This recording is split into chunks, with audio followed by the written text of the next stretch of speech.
Benvingut al CaixaForum. Assistim a un concert molt especial. Els músics són nois i noies amb discapacitat intel·lectual. Avui posaran en solfa tot el cant treballat en un taller de creació musical.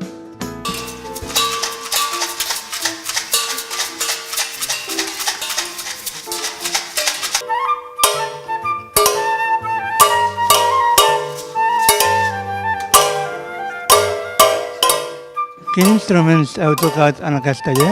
La maracas, la xilòfon i la paella.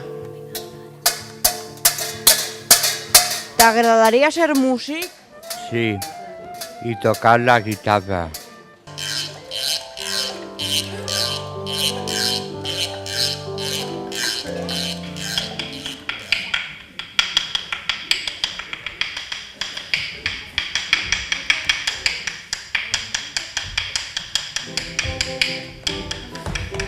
¿Qué es para tú la música? Que me hace sentir contento.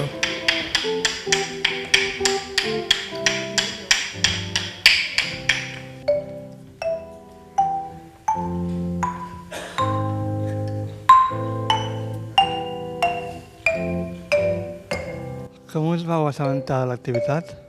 Perquè hi ha un grup de la nostra entitat que l'any anterior va fer aquest curs i ens va agradar molt perquè ho vam trobar molt interessant i hem pogut participar-hi aquest any nosaltres. Què us aporta? Doncs mira, jo crec que el que ens aporta és poder tocar diferents instruments. Tenim una varietat d'instruments, no? Molts no tenen l'oportunitat de poder aprendre a tocar un instrument i aquí veiem, no? El resultat final és que veiem que es pot tocar amb qualsevol cosa. Llavors aquest treball en grup, no? Que hem fet.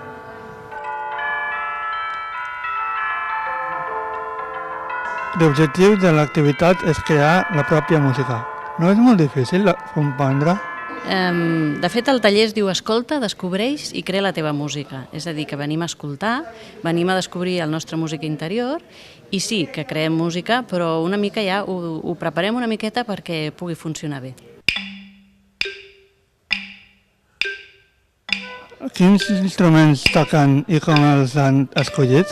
A veure, aquí al CaixaForum tenim molts instruments de petita percussió, com són els claves, les caixes xines, triangles, pals de pluja, i tenim sobretot molts instruments de làmines, xilòfons i metal·lòfons, i a part d'això, com que el concert d'avui va d'oficis, també hem portat algunes coses més casolanes, com cassoles i paelles i culleres de fusta, i una mica escollim els instruments i les persones que els toquen una mica en funció del que els agrada més i també del que potser s'hi troben més a gust, doncs si han de fer una cosa més de pulsació o una cosa més lliure. Els instruments de làmina ens permeten treure algunes i fer combinacions que sempre sonen bé. Nosaltres ens procurem fer música i preparar els instruments perquè qualsevol nota que ells toquin estigui bé, soni bé, amb els acompanyaments que els proporcionem, etc. D'on va sortir la idea de fer aquesta activitat? Doncs bé, aquesta activitat va sortir ja fa, no sé, diria que 10 o 12 anys, veient la necessitat de poder apropar la música a tot tipus de públic i tot tipus de col·lectius, doncs vàrem veure que sí que normalment treballem moltíssim per tot el públic més habitual i per tot el públic escolar més estandarditzat, però vàrem creure també en la necessitat de poder incloure un altre tipus de grups. Per què creieu que és necessària? Doncs perquè el que creiem és que la música pot aportar grandíssimes coses a tot tipus de públic, ens aporta, ens desperta sensacions, ens desperta sentiments, ens estimula la memòria, ens estimula el ritme, ens estimula el llenguatge, la comunicació, tantes i tantes coses que no tindríem temps si les hagués d'explicar totes, però evidentment el poder que pot tenir la música per sobre de les persones, sigui quina sigui les seves pròpies característiques, és immens i per tant, diguéssim, amb aquest convenciment ens agrada molt treballar per tot tipus de col·lectius, per tot tipus de públics i perquè la música arribi al màxim de persones possibles.